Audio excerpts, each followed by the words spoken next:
नमस्कार और स्वागत है आपका अपने YouTube channel study with news में। और जैसा कि आप जानते हैं, हम मौर्य युग के बारे में पढ़ रहे हैं। हमने चंद्रगुप्त मौर्य, बिंदुसार, अशोक के बारे में हमने पढ़ लिया है। और कह सकते हैं कि यह मौर्य प्रशासन है जिसमें आज हम उद्योग के बारे में जानेंगे। तो देखिए, उद्योग धंधों की संस्थाओं को श्रेणी कहा जाता है, हमने आपको पहले बताया था। ठीक है। और श्रेणी में शिल्पियों का संगठन रहता है, सार्थवाह अनाज से संबंधित व्यापारियों का समूह रहता है, निगम आपको व्यापारियों का संगठन रहता है, और महाजनों देनदारों का संगठन को संघ कहा गया है। ठीक है। मुद्रा प्रणाली इनकी कैसी थी? तो चांदी के कह सकते हैं कि सिक्के 4 प्रकार के थे, वही तांबे के सिक्के भी 4 प्रकार के रखा गया है। मौर्य काल तक मुद्रा का प्रचलन हो चुका था। लक्षणाध्यक्ष मुद्रा व्यवस्था तथा राजकीय टकसाल का नियंत्रण था। मुद्रा के निर्माण और संचालन पर राज्य का एकाधिकार रहता है। अब इनकी वास्तुकला कैसी थी? तो चलिए हम देखते हैं। तो देखिए, वास्तुकला कह सकते हैं कि इसमें मौर्यों का योगदान बहुत ही मूल्यवान रहता है। पत्थर से इमारत बनाने का कार्य बड़े पैमाने पर इन्होंने ही आरंभ किया है। आप जानते हैं कि अभिलेख लिखने की प्रथा मैंने आपको बार बार बताया है, चंद्रगुप्त अशोक ने ही आरंभ किया था। और ये जो पत्थर थे ना, ये आते थे कहाँ? राजस्थान के चुनार से। ठीक है। तो मेगास्थनीज ने कहा कि पाटलिपुत्र स्थित मौर्य राजप्रासाद उतना ही भव्य था जितना कि ईरान की राजधानी में बना राजप्रासाद। ये काफी बड़ी बात है जो कि मेगास्थनीज ने कहा है। पत्थर के टुकड़े, उनके ठूठे आधुनिक पटना नगर के किनारे कुम्हरार में पाए गए हैं। 80 स्तंभों वाले विशाल भवन के अस्तित्व का संकेत यहाँ पर आपको मिला है। मौर्य शिल्पियों ने बौद्ध भिक्षुओं के निवास के लिए चट्टानों को काटकर गुफाएं बनाने की परंपराएं भी प्रारंभ की थी, मैंने आपको बताया था। और इसका सबसे पुराना उदाहरण मिलता है बराबर की गुफाएं, जो गया से 30 किलोमीटर की दूर पर स्थित है। ठीक है, बराबर की गुफाएं। अब चलिए हम कुछ अशोक स्तंभ के बारे में भी जान लेते हैं, जिसे अशोक ने बनवाया था। ठीक है।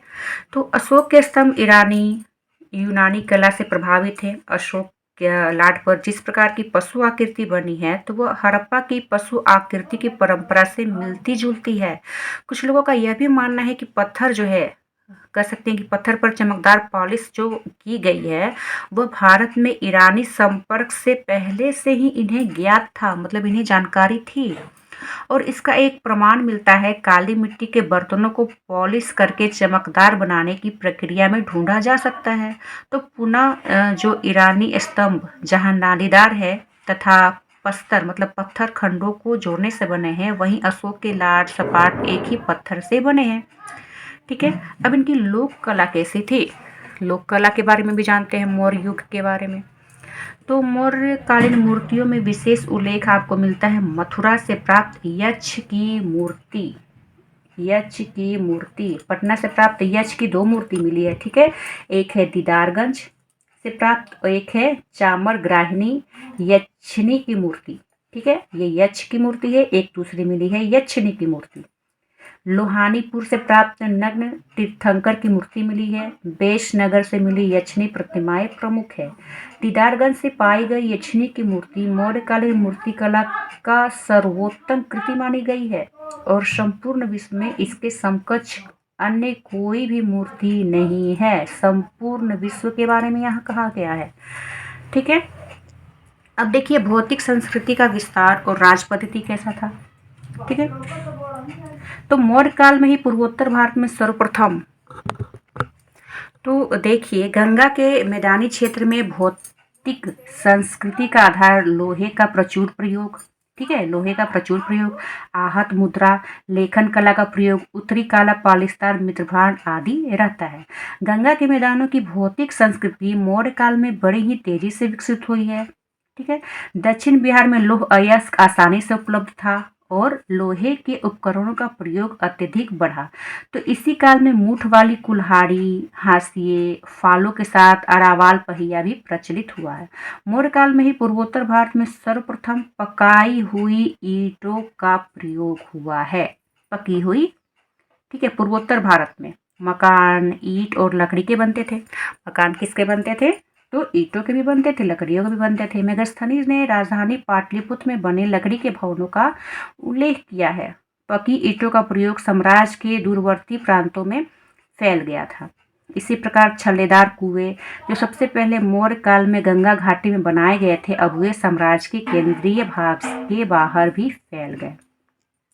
देखिए, मध्य गंगा के मैदान की भौतिक संस्कृति के तत्व कुछ परिवर्तनों के साथ उत्तरी बंगाल, कलिंग, आंध्र, कर्नाटक में भी पहुंचे। अशोक के अभिलेखों के अनुसार चेर, चोर, पांड्य, सत्यपुत्र, मैंने आपको बताया था, इसके द्वितीय अभिलेख से पता चलता है। आप इसे एक बार फिर से देख लीजिए। द्वितीय अभिलेख से ही इसकी चर्चा मिली है या द्वितीय से ही मिली है। अशोक के अभिलेखों के अनुसार ठीक है, चोल, चेर, पांड्य, सत्यपुत्र और ताम्रपर्णी मतलब श्रीलंका के लोग मौर्य साम्राज्य की सीमा से लगे क्षेत्रों में बसते थे। इसे भी मैंने पढ़ा दिया था। अब हम इसके पतन के कारण जानते। देखिए, इतना विकसित, इतना समृद्ध, इतने योग्य सम्राट, लेकिन इसके पतन के क्या कारण थे? तो देखिए, ये तो आप खुद भी समझ सकते हैं। कोई भी चीज़ का उत्कर्ष होता है तो पतन तो उसका होगा ही। ठीक है, सभी शासक तो योग्य नहीं होंगे, है ना।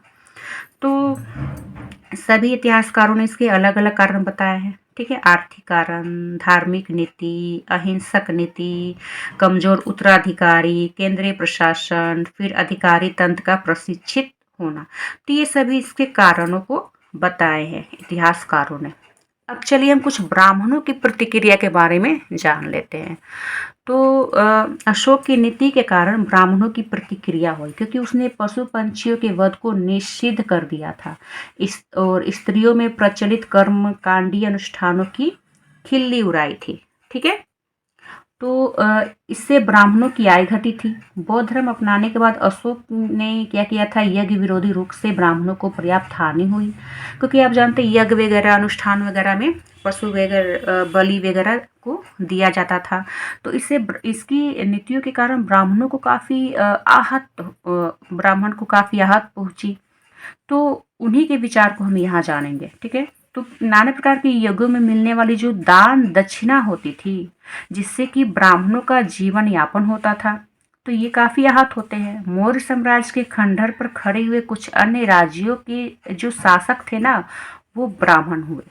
देखिए, सबसे पहले तो आप वैदिक काल में, ठीक है, कर्म कांड अनुष्ठान वो आरंभ हुए।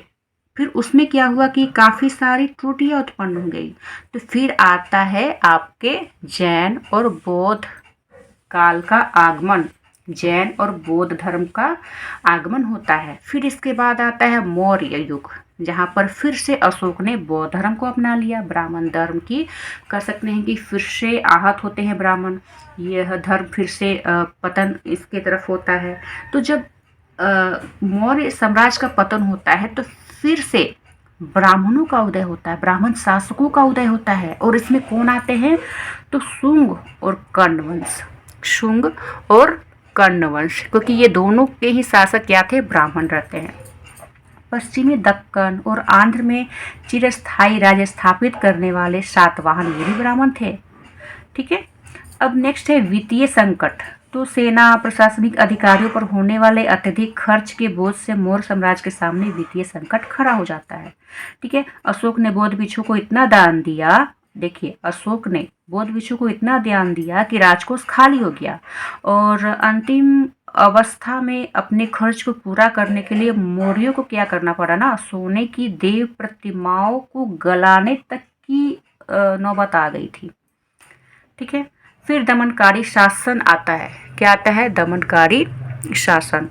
अशोक की कलिंग अभिलेख से प्रकट होता है कि प्रांतों में हो रहे अत्याचारों से बहुत चिंतित था। अपने महामात्रों को आदेश दिया था कि बिना किसी उचित कारण के नागरिकों को यातनाएं ना पहुंचाए। ठीक है, तो देखिए यहाँ पर हमने काफ़ी कुछ मौर्य युग, मौर्य प्रशासन, इसके तीनों समृद्ध काफ़ी कर सकते हैं उच्च स्तरीय शासकों के बारे में भी हमने जाना।